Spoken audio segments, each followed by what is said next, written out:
Hi there, my name is Quiva and I want to thank you for coming with me on this journey. Today we're going to be making this A-line dress that's behind me. It's super cute, super comfortable, and actually very easy to sew. Isn't this material so amazing? It's kind of given a vintage Chanel kind of look, but this one has sparkles in it, so it's 100 times better. This does give this kind of 60s kind of feel, so if you want a loud print, this carries it really, really well. The thing that I love the most about this dress is this pleating around the tummy area. Even though it has a very defined waist, there's still a lot of room with those pleats, so if your tummy is something that you're conscious about, or else if you want to go out for a big meal or a date night, this dress is perfect because it's going to hide all of that area and it's going to make it feel really comfortable and not restrictive at all. Some other details about the dress: it has a kind of cowl neck, a flared skirt and flared sleeves, and at the back you can see, oh, I didn't do it up, but it's got a little bit of a slit.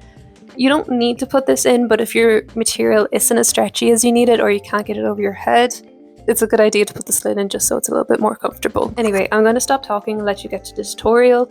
The tutorial is for the dress version. I will be making one for the top version, but essentially they are the same thing. You're just going to be cutting it off at the waist or a little bit below the waist, so you can follow along. Now, it is my first tutorial, so I am open to suggestions. You can leave any comments, you can post pictures of your finished look. I would love to see what you make, and also there will be a link to my Etsy in the description. So anyway, I'll let you get to it. Thank you again so much, and I can't wait to see your creations.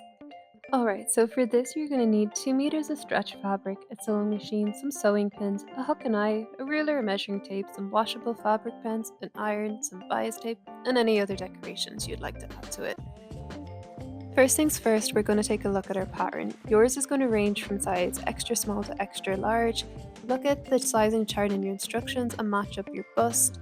If you're in between two sizes, I would go with a bigger one because we can always take it in just at the end. It's important to mark all your notches as you're cutting around the fabric. These will be matched up later. This is your fold line. What this means is we're going to fold our fabric in half, and where the fabric is folded, we're going to match this edge up to it. Then these are our pleat lines. So as you can see, there's an arrow pointing downwards. So you're going to take the first line and fold that to the second line. It will make a little bit more sense when we're cutting out the fabric. So you're going to have a front piece, a back piece, and 2 sleeve pieces, and they're all going to be cut on the fold.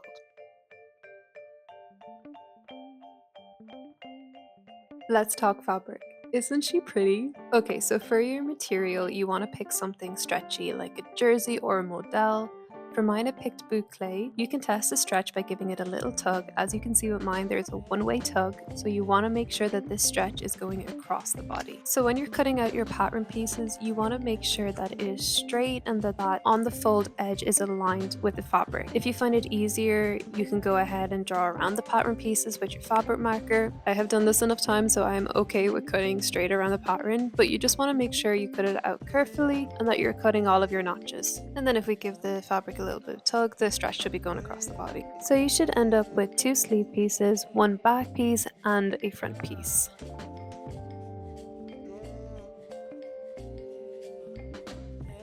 Okay, so to start your pleats, you're going to grab your fabric pen and you're going to draw a line from the left side to the right side of your garment, following those pleat lines that are on your paper pattern. Starting with the top line, pinch it, bring it down to meet the second line, and you can go ahead and pin all the way across. Now, I accidentally did mine on the wrong side, so if possible, do this with the right side or the outside printed side of your fabric facing upwards. So you can go ahead and repeat this with the next 2 lines, so in total you should end up with 3 pleats. Take your time with this just to make sure that you're getting all the lines accurate. It's a lot easier to fix any mistakes now than when we sew it later on down the road. Okay, so now we're going to flip it over and head over to the ironing board. You want to give this a quick press with the iron. Remember, you still have the pins in. And then just because things can get a little bit crumpled when we're sewing, I like to tack down the pleats, just so I don't have to worry about them again till the end. Then after that we can give it one more pressing, this time a little bit firmer, and I like to put a weight down after pressing just to really set my pins in place. And then if your fabric's a little bit floppier, or you want to make sure that the pleats are really stitched down, you can do a straight stitch with the seam allowance just less than 1 centimeter over the pleats.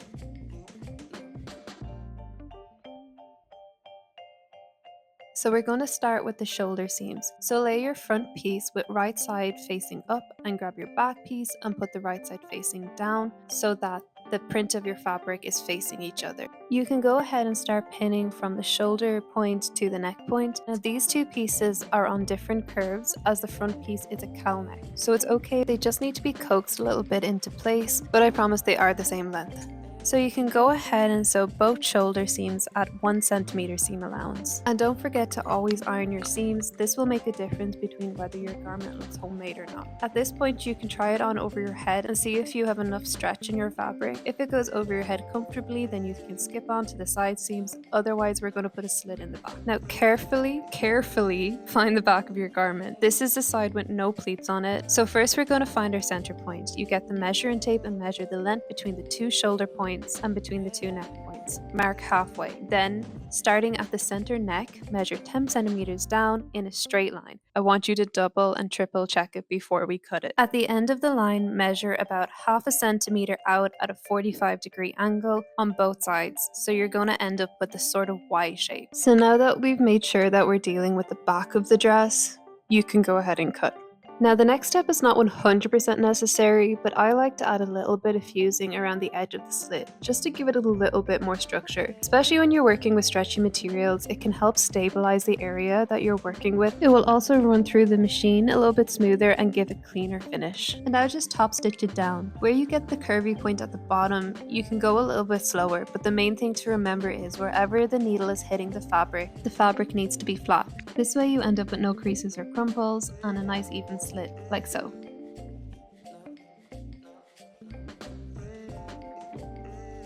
Okay, I promise we were over the worst parts. Now it's all straight lines and straight seams from here. The next step is our sleeve. We are going to attach the sleeve head to the body of the fabric. Make sure you're matching up the center points to that shoulder seam and that you're feeding the material around the curved lines, like under the arm and on top of the sleeve head. This may take a lot of pins and a little bit of adjusting, but once you're ready and happy with the fit, you can head over to the sewing machine and sew at a 1 centimeter seam allowance. Don't forget to iron, and in the end it should look something like this.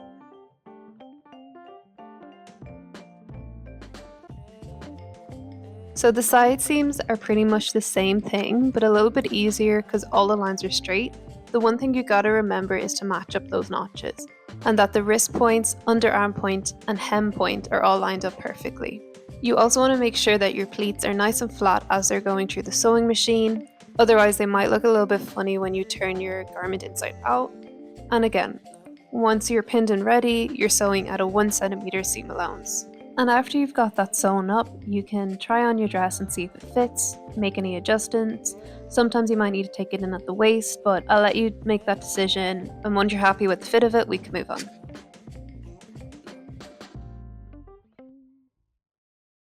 I know, it feels like it's almost done, but not quite yet. Please just don't give up. Let's finish off the hem. Now for this dress, we're going to do a rolled hem, and it's actually a lot easier than you might think it is. So first things first, we're going to fold up that hem about 0.5 of a centimeter. You can pin it the whole way around and then sew it. Once you've sewed it, you give it a good iron, because sometimes those curved lines on a stretch material and sewing with a straight stitch can cause it to ripple, but a good heat pressing should cause it to return to shape. Next, you're going to do the exact same thing, but this time you're going to fold it up between 0.5 of a centimeter and 1 centimeter, just depending on how confident you are to do it. Pin it and sew it all around again. You're going to do this to your skirt hem, your sleeve hem, and also your neck hem. Just take your time. It's a little bit tedious because the skirt is so big, but power through, you're almost there. And don't forget to iron.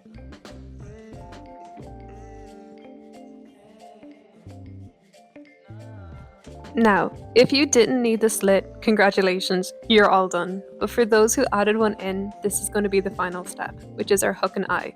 Now this is really simple. You're just going to sew the hook and eye onto the corner of the end points of that neckline. I usually just do it by hand because it's pretty easy, and hand stitching tends to be a little bit stronger than machine stitching. So give it about 2 or 3 loops, tie it off, and voila, you got a dress.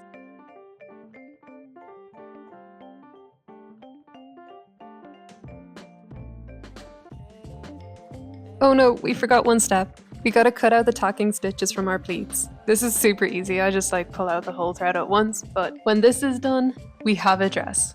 I want to thank you again for following along. I hope your dresses turned out amazing, I'm sure they did. But here are some of my socials. You can follow me on TikTok for any updates, on my Etsy store if you're interested in purchasing a pattern.